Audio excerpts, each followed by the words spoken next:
నమస్తే ఫ్రెండ్స్, నేను మీ Shravani Harsha. Welcome back to our channel. ఇవాళ మన కథ విశ్రాంతి ఎరుగని జీవితం.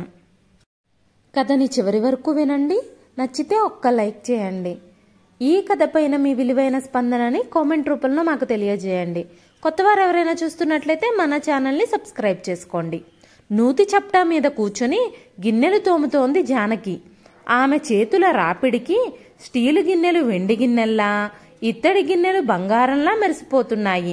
కానీ గత 6 నెలలుగా గిన్నెలు తోమి గులాబీ రేకుల్లాంటి ఆమె చేతులు నల్లబారిపోయాయి.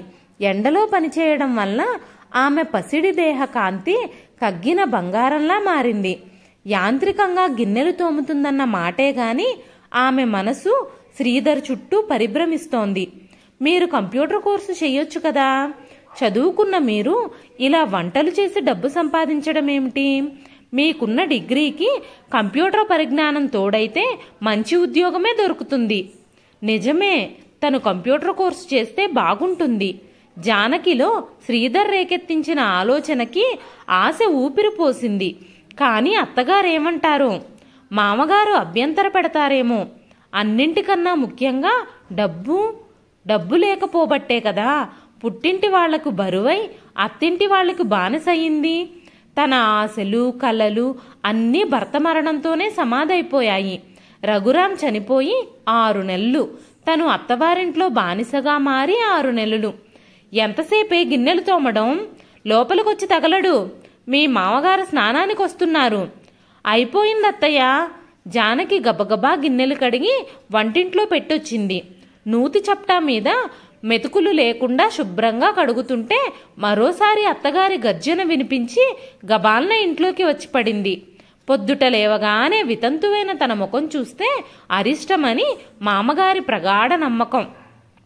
ఆయన నిద్ర లేవగానే ముందు దేవుడి ముఖం, తరువాత అత్తగారి ముఖం చూశాకే బయటకొస్తాడు. అయినప్పటికీ తను అంత పొద్దుటే ఆయన కంట పడకూడదు. సాధారణంగా జానకి ఉదయం 5 గంటలకే లేచి గిన్నెలు తోమి పాచి పనులు పూర్తి చేస్తుంది. ఆ రోజు ఓ అరగంట ఆలస్యం అయింది. బారెడు పొద్దెక్కి లేచి అందరికీ నీ ముఖం చూపించే బదులు ఓ గంట ముందు లేచి చావచ్చుగా. అత్తగారు రుసరుసలాడుతూ కాఫీ గ్లాసు టక్కున ముందు పెట్టింది. రాత్రి నిద్ర పట్టలేదత్తయ్య, సంజాయిషి ఇస్తున్నట్టుగా అంది జానకి. ఎలా పడుతుంది? ఆలోచనలతో బుర్ర వేడెక్కిపోతుంటే వ్యంగ్యంగా అంది లలితమ్మ. జానకి మౌనంగా అత్తగారి వ్యంగ్యాన్ని భరించి కాఫీ తాగడం మొదలుపెట్టింది. పొద్దుటే తన ముఖం ఎవ్వరూ చూడకూడదా? బొట్టులేని తన ముఖాన్ని చూస్తే అరిష్టమా? ఆమె మనసును ముళ్ళుతో పొడిచిన బాధ. గతంలో తన శకునాన్ని శుభశకునంగా భావించే అత్తామామలకి తను ఇప్పుడు అశుభం అనిపిస్తోందా? మామగారి స్నానం పూర్తయ్యేలోగా జానకి గదులన్నీ శుభ్రంగా ఊడ్చి తడిబట్టతో తుడిచింది. లలితమ్మ భర్త పూజ కోసం అన్నీ సిద్ధం చేసింది. మామగారు తడిబట్టలతో లోపలికి రావడం చూసి జానకి గబాన్న లోపలికి వెళ్ళిపోయింది. 10 గంటలకల్లా ఆ ఇల్లు నిశ్శబ్దమైపోతుంది. బ్యాంకులో ఆఫీసర్గా పనిచేస్తున్న మామగారు 10 గంటలకే భోజనం చేసి వెళ్తాడు. లలితమ్మ భర్తతో పాటు తినేస్తుంది. అత్తామామలు తినగా మిగిలిపోయిన చప్పగా చల్లారిన పదార్థాలనే జానకి ఆవురావురుమంటూ తింటుంది. పొద్దుట ఎప్పుడో అత్తగారిచ్చిన చిన్న గ్లాసుడు కాఫీ, నిర్విరామమైన చాకిరి, విశ్రాంతి ఎరుగని జీవితం. అన్నం తిని గిన్నెలన్నీ బయట వేసి వంటిల్లు కడిగేసరికి నిద్ర ముంచుకొస్తుంది. జానకి 1 నిమిషం అలసట తీర్చుకోవడానికి నడుము వాలిస్తే చాలు లలితమ్మ చిరచరలాడుతుంది. నిర్భాగ్యుడికి నిద్ర, దరిద్రుడికి ఆకలి ఎక్కువనే సామెత నిన్ను చూసే పుట్టుంటుంది. పగటి నిద్ర పనిచేయటన్నారు. ప్రసాదరావు గారింట్లో పుట్టినరోజు ఫంక్షన్ ఉందట. పిండి వంటలు చేయడానికి ఆర్డర్ ఇచ్చారు. త్వరగా కానీ. అత్తగారి సాధింపుతో జానకి నిద్రమొద్దు వదులుతుంది. లేచి స్టవ్ ముందు కూర్చుంటుంది. సాయంకాలం దాకా పిండి వంటలు చేసి అలసిపోయిన ఆమె అత్తగారు వంట చేసే వేళవుతుందని గుర్తు వచ్చి లేచి అంట్లు తోవడం మొదలు పెడుతుంది. మళ్ళీ రాత్రి పొద్దుపోయే వరకు ఆ చేసిన వంటలన్నీ ప్యాక్ చేసి అందరూ పడుకున్నాక పడుకోవడం. ఇంత కష్టపడినా ఆమెకు తను సంపాదించే డబ్బుపై హక్కు లేదు. ప్రతి రూపాయి అత్తగారు లాగేసుకుంటుంది. రోజూలాగే జానకి కంచం ముందు కూర్చుంది. కానీ ఆమెకు అన్నం తినబుద్ధి కావడం లేదు. ఎన్నాళ్ళిలా అనే ప్రశ్న కొత్తగా ఆమె మనసులో ఉదయించింది. ఎవ్వరి ఆదరణకి నోచుకోకుండా తనెందుకు బానిసలా పడుండాలి?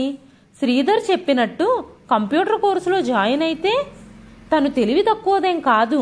చదువుకునే రోజుల్లో క్లాసులో ఫస్ట్ వస్తుండేది. జానకి అత్తగారిని అడిగి కంప్యూటర్ కోర్సులో జాయిన్ అవ్వాలని నిశ్చయించుకుంది. ఆమెకు మనసులో ఆరాటంగానూ అశాంతిగానూ ఉంది. తింటున్న అన్నం చేదుగా అనిపించింది. ఆమె నిండు కంచంలో చెయ్యి కడిగేసుకుని గిన్నెలన్నీ అవతల పెట్టి వంటిల్లు కడిగేసింది. హాల్లోకి వచ్చి అత్తగారి దగ్గర నిలబడింది. లలితమ్మ ఒత్తులు నలుపుతూనే కునికిపాట్లు పడుతోంది. అత్తయ్య, జానకి మెల్లిగా పిలిచింది. కోడల్ని చూడగానే ఆవిడ ముఖంలో అసహనం, చిరాకు పిలిచినట్టే వచ్చేశాయి. జానకి నేల చూపులు చూస్తూ అంది, నేను కంప్యూటర్ నేర్చుకుంటానత్తయ్యా. ఆ రెండు మాటలు చెప్పటానికి ఆమె ఒంట్లోని శక్తినంతటినీ కూడదీసుకోవాల్సి వచ్చింది. ఏమిటి? వినకూడందేదో విన్నట్టు వెడల్పైన కళ్లతో తీక్షణంగా చూసిందావిడ. జానకి గొంతు తడారిపోయింది. తన ప్రయత్నానికి అత్తగారి నుంచి వ్యతిరేకత ఎదురవుతుందని ఊహిస్తూనే ఉంది. లలితమ్మ ఏదో అర్థమైనట్టు, తెలిసింది, ఇది నీకు పుట్టిన బుద్ధి కాదు. ఆ శ్రీధర్ నిన్ను ప్రేరేపించాడు. నువ్వు సై అంటున్నావు. ఈ మాట మీ మామగారితో చెప్పు, ఆయన సంతోషిస్తారు. తను కంప్యూటర్ నేర్చుకోవడం వల్ల ఎంత మంచి ఉద్యోగం వస్తుందో చెప్పాలనుకుంది జానకి. కానీ అత్తగారి చూపుల్లోని నిరసన, చెయ్యకూడని పనేదో చేస్తున్నట్టు తనని ఆవిడ చూసే చూపులు ఆమెని మూగదాన్ని చేసేశాయి. గత కొద్ది రోజుల నుండి మనసులో కొట్టుమిట్టాడుతున్న మాటలని అత్తగారితో చెప్పటానికి ఎంత ధైర్యాన్ని కూడా తీసుకోవాల్సి వచ్చిందో. ఆవిడ అయిష్టతని వ్యక్తం చేశాక తను పొందిన నిరాశని భరించడానికి అంతకు రెట్టింపు మనస్థైర్యాన్ని కూడా తీసుకోవాల్సి వచ్చింది. ఈ ఇంట్లో గానుగెద్దులా చాకిరీ చేస్తూ పరాధీనలా ఎన్నాళ్లు బతకాలి? ఆమెకి తన భవిష్యత్తు అంధకార బంధురంగా అనిపించింది. అత్తగారి స్వరం వినిపిస్తూనే ఉంది. పెళ్ళైన 6 నెలలకే మొగుడు చస్తే మూలన పడి కూర్చోక ఇది కంప్యూటర్ నేర్చుకుంటుందట. ఇవాళ కంప్యూటర్ నేర్చుకుంటానంటుంది, రేపు ఉద్యోగం చేస్తానని వీధిలో పడుతుంది. జానకి తన మీద తనకే జాలనిపించింది. తనకేం కావాలో తెలిసినా వ్యక్తం చేయలేని తన అసహాయతపై జాలి, అత్తామామల దయాదాక్షిణ్యాలపై ఆధారపడి బ్రతకవలసిన తన దుస్థితిపై జాలి. సాయంకాలం మామగారింటికి రాగానే అత్తగారు పెద్ద స్వరంతో తను కంప్యూటర్ క్లాసులో చేరతాననడం గురించి చెప్పడం వినిపిస్తోంది. ఈ ఆలోచన జానకికే వచ్చిందా, లేక దీని వెనక ఎవరి ప్రోద్బలమైనా ఉందా? ఆయన స్వరంలో అనుమానం. ఉన్నాడుగా శ్రీధర్, వాడు వారం కిందట మన ఇంటికొచ్చినప్పుడు మాటల సందర్భంలో అన్నాడు. ఈవిడగారు ఆ మాట పట్టుకుని కూర్చుంది. శ్రీధరా? వాడెందుకు వస్తున్నాడు మన ఇంటికి? ఏమో, ఎవరికి తెలుసు? రఘురాం మరణంతోనే వాడికి ఈ ఇంటికి ఉన్న అనుబంధం తెగిపోయిందని, ఈ ఇంటికి వాడు రానవసరం లేదని వాడితో చెప్పు. పోనీ శ్రీధర్ మన మీద అభిమానంతో మన ఇంటికి వచ్చాడే అనుకోండి, మొగుడి స్నేహితుడితో ఈవిడగారి మంతనాలేమిటి? వాణ్ణింక మీదట రానివ్వను. అంతేకాదు, ఈ ఇంటి ఆడవాళ్లు చదువు ఉద్యోగం పేరుతో బజారుకి ఎక్కక్కర్లేదని నీ కోడలతో చెప్పు. మామగారి కఠిన స్వరం శాసిస్తున్నట్టుంది. అత్తగారి మాటలలో మొగుడి స్నేహితుడితో మంతనాలు అనే మాట జానకిని జుగుప్సతో ముడుచుకుపోయేలా చేస్తోంది. లలితమ్మ పక్కింటావిడ కూతురికి పురిటి నొప్పులొస్తుంటే ఆసుపత్రికి ఆవిడతో సాయంగా వెళ్ళింది. చాలా రోజుల తర్వాత దొరికిన ఒంటరితనం, ముఖ్యంగా తను ఏ పని చేస్తున్నా డేగ కళ్ళతో చూస్తూ ఉండే అత్తగారు ఇంట్లో లేకపోవడం, స్వేచ్ఛ, కావలసినంతసేపు గుండెల నిండా గాలి పీల్చుకున్న జానకి గదిలో మంచం మీద పడుకుంది. క్షణాల్లో గాఢ నిద్రలోకి జారుకుంది. అలా ఎంతసేపు పడుకుందో గాని కాలింగ్ బెల్ మోతతో మెలకు వచ్చింది. ఎవరో ఇంటికి వచ్చారు. తలుపు తీయమని మనసు చెబుతోంది. కానీ శరీరం లేవడానికి సహకరించడం లేదు. కనురెప్పలు విడివడనంటున్నాయి. కొన్ని క్షణాల తరువాత బెల్లు మళ్లీ మోగింది. అత్తగారు హాస్పిటల్ నుంచి ఇంటికి వచ్చిందేమో అని స్మరించగానే ఒక్క ఉదుటన లేచి కూర్చుంది. పగటిపూట నిద్రపోతున్నందుకు ఎన్ని శాపనార్థాలు పెడుతుందో ఆవిడ. ఆమె గుండె గుబగుబలాడింది. చల్లని నీళ్లు ముఖాన చల్లినట్టు నిద్రమత్తు ఎగిరిపోయింది. నిద్రలో చెదిరిన జుట్టుని బట్టలని సరిచేసుకుని లేచి వెళ్లి తలుపు తీసింది. ఎదురుగా చిరునవ్వుతో శ్రీధర్. అతన్ని చూడగానే గుండె కొట్టుకోవటం ఆగినట్టయి మళ్లీ రెట్టింపు వేగంతో కొట్టుకోవడం మొదలుపెట్టింది. మొగుడి స్నేహితునితో మంతనాలేమిటి? అత్తగారి స్వరం వ్యంగ్యంగా వినిపించింది ఆమె చెవులలో. ఇంట్లో ఎవరూ లేరండి అంది అతని వైపు చూడకుండానే. భలేవారే, ఎవ్వరూ లేరంటారేమిటి, మీరున్నారుగా అన్నాడతను వరండాలో ఉన్న కుర్చీలో కూర్చుంటూ. అతనిక్కడ ఉండగా అత్తగారు ఇంటికొస్తే ఆ ఊహకే జానకి ఒళ్ళంతా చెమటలు పట్టేశాయి. ఏం నిర్ణయించుకున్నారు అడిగాడతను. నిర్ణయమా?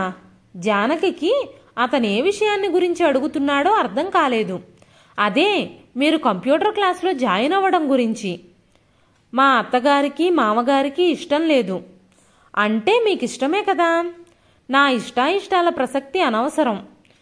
మీ జీవితం మీ ఇష్టం.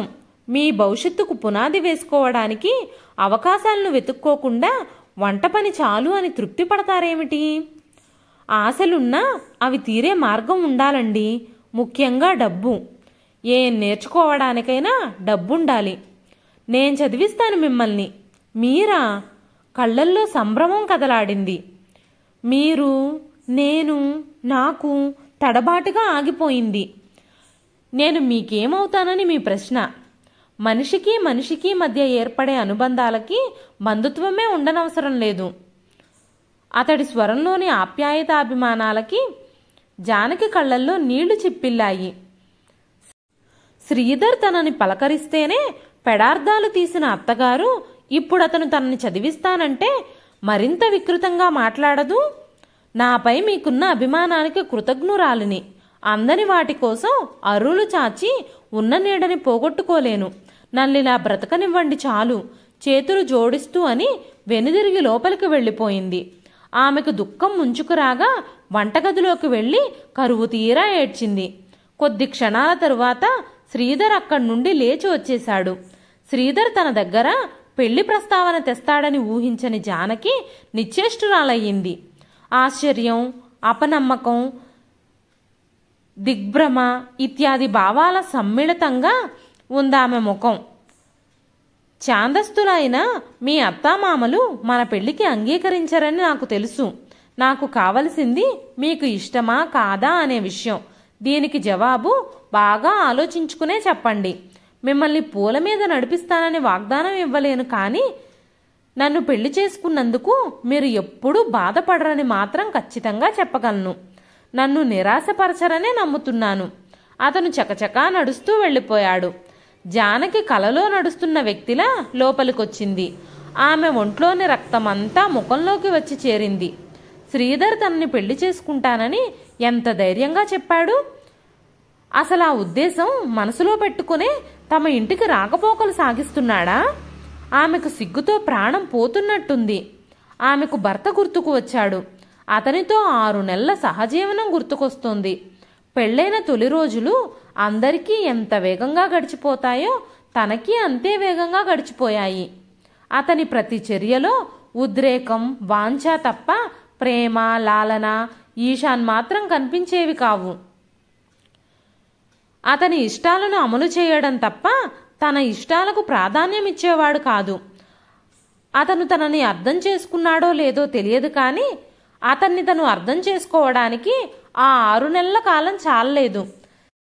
జానకి గతం నుంచి తేరుకొని వర్తమానానికొచ్చింది. శ్రీధర్ స్నేహహస్తాన్ని అందుకొని కొత్త జీవితాన్ని ప్రారంభించడమా, లేక గానుగెద్దులా ఈ ఇంట్లో జీవితాంతం గడపడమా? ఆమె మనసు ఈ ఆలోచనలతో సతమతమగసాగింది. శ్రీధర్ ఆ ప్రస్తావన తెచ్చిన దగ్గర్నుంచి జానకి అతని ముఖంలోకి నేరుగా చూడలేకపోతుంది. మీ నిర్ణయాన్ని నిర్మోహమాటంగా తెలియజేయండి జానకి. అది నాకు ఆనందాన్ని కలగజేసేదైనా ఆశాభంగాన్ని కలిగించేదైనా వినడానికి నేను సిద్ధంగా ఉన్నాను. ఆమె నజల నేత్రాలలో కృతజ్ఞతతో కూడిన ఆరాధనా భావం వ్యక్తమైంది. దేవుడే దిగివచ్చి అడగకుండానే వరమిస్తానంటే తిరస్కరించగలనా? శ్రీధర్ ముఖం ఆనందంతో వెలిగిపోయింది. థ్యాంక్ యూ జానకి, నేను అదృష్టవంతుణ్ణి. అతని స్వరంలో ఉద్విగ్నత.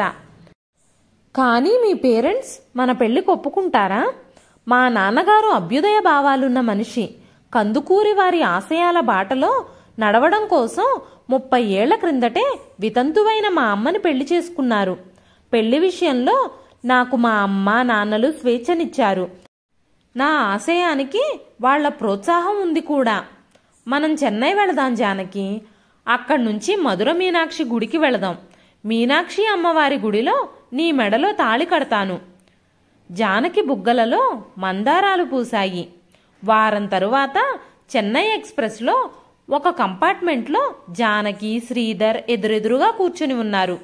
అతను కిటికీలో నుంచి బయటకు చూస్తూ ఏదో ఆలోచిస్తూ ఉండడం గమనించి అడిగిందామె, ఏమిటి ఆలోచిస్తున్నారు?